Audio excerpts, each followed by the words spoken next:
আমরা মেয়েরা সবসময়ই স্বার্থপর মা-বাবার জন্য।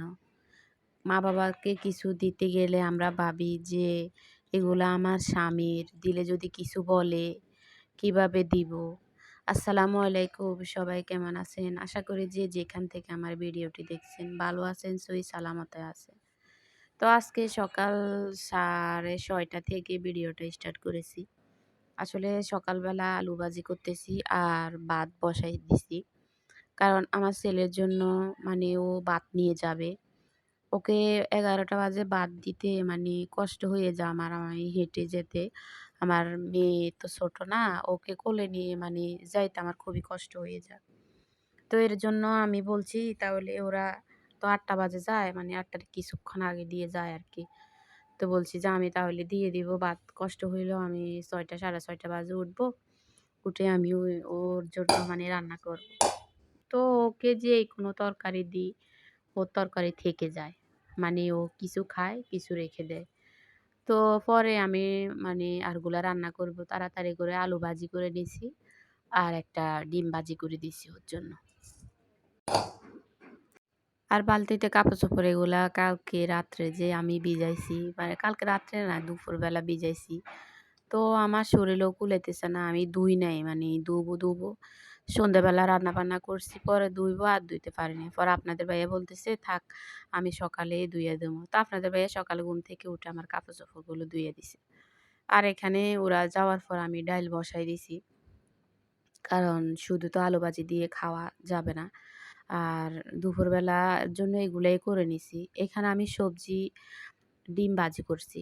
মানে সবজি ডিমটা হঠাৎ করে আমার মন চাইতেছে যে টমেটো দিয়ে একটা ডিম ভাজি করি, দেখি কেমন লাগে। পরে দেখতেছি আলহামদুলিল্লাহ খুবই ভালো লাগছে। মানে খাইতে অনেক ভালো লাগছে। পরে বিকালবেলা আপনাদের ভাইয়া আসার সময় ফোন দিছি যে আমার খিদে লাগছে, কিছু নিয়ে আসো। তো বলতেছে, "কি আনবো?" বলতেছি, "তাহলে আমার জন্য রুটি নিয়ে আসো, চা করে নিব।" আচ্ছা ঠিক আছে, তাহলে আমি নিয়ে আসছি। পরে ও আমার জন্য মানে একটা রুটি নিয়ে আইছে। রুটিটা আসলে অনেক শক্ত। মানে রুটিটার মেয়াদ যেদিন আনছে ওদিন, কালকে আনছে তো, মানে কালকের মেয়াদে ছিল।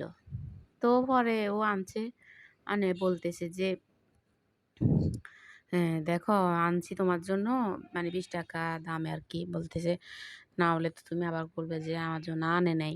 ওটার মেয়াদ বেশিদিন নাই, আজকের দিন আছে।" পরে বলতেছি, "থাক তাহলে খাই, আর কি করবো, রুটি এখন খিদে লাগছে।"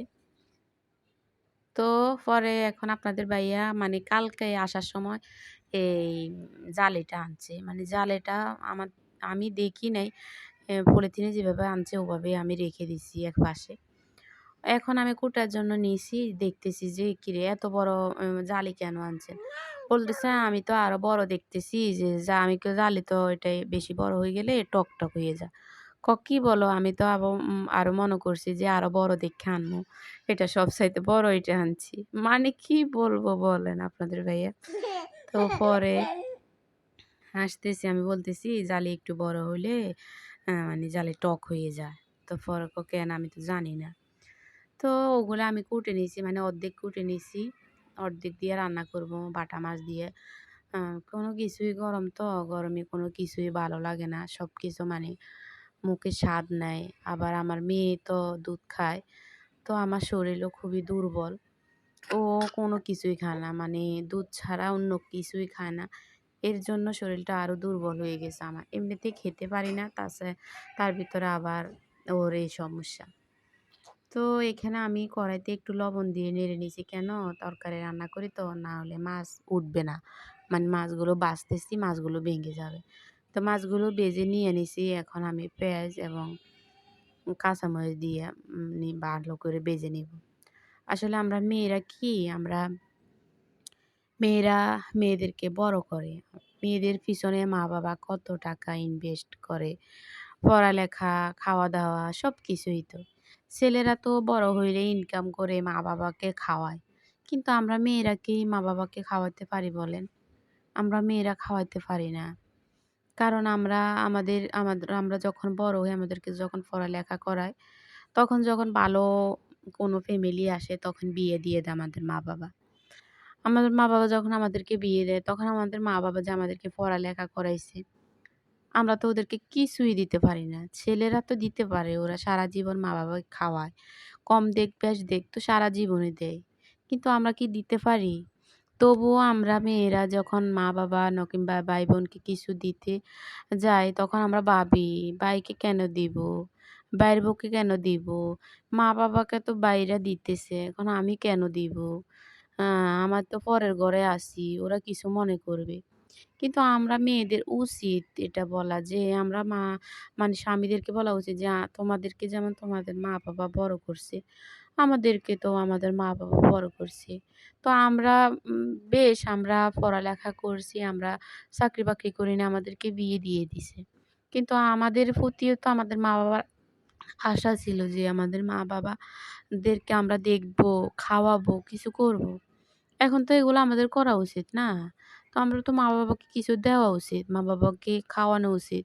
মা-বাবাকে ভালো একটা কাপড় দেওয়া উচিত। মা-বাবাকে ঈদের চাঁদে মা-বাবাকে কাপড়-চোপড় দেওয়া উচিত। টাকা কিছু হাতে দেওয়া উচিত। কিন্তু আমাদের মেয়েদের সবার ভাগ্যে থাকে না।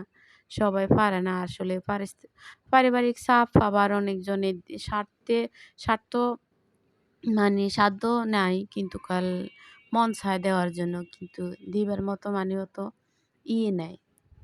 তো আমরা মেয়েরা কি করি মা-বাবাদের জন্য? মা-বাবা অসুস্থ হইলে মা-বাবাকে সেবা করতে পারি না। স্বামীর বাড়িতে ওর কাছে যাওয়া লাগে, ওর কাছে যাওয়া লাগে, ওর থেকে অনুমতি নেওয়া লাগে, শ্বশুর থেকে, শাশুড়ির থেকে, জামাইর থেকে, সবার থেকে আমরা অনুমতি নেওয়ার পরে তারপর মা-বাবাকে দেখতে যাই।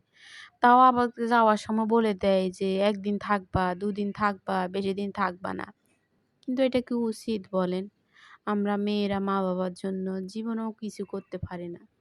আমরা খুবই স্বার্থপর। আমরা মেয়েদেরকে স্বার্থপরে মনে করি। কারণ আমরা মেয়েরা কোনো কিছুই মা-বাবার জন্য করতে পারি না। তো আমরা স্বার্থপর না কি? বলেন? তো কথা আমার রান্না শেষ হয়ে গেছে। রাত্রে আ সবার জন্য ডিম দিছি। কারণ বড় ডিম শেষ হয়ে গেছে। তো ছোট ডিম দিছি আর এখানে দুধ উতলাতেছি, দুধ বসাইছি। দুধ আপনাদের ভাইয়া ওই যে আনছে ৫ কেজি, এগুলো আধা কেজি, আধা কেজি করে আমরা খাইতেছি আরকি। আসলে দুঃখ উঠে অনেক সময় কিন্তু বলার কেউ থাকে না। তাই আপনাদের সাথে একটু শেয়ার করি আরকি। তো সবাই মনে কিছু নিবেন না। যদি ভুল হয় মাফ করে দিবেন ছোট বোন হিসাবে। সবাই ভালো থাকবেন, সুস্থ থাকবেন।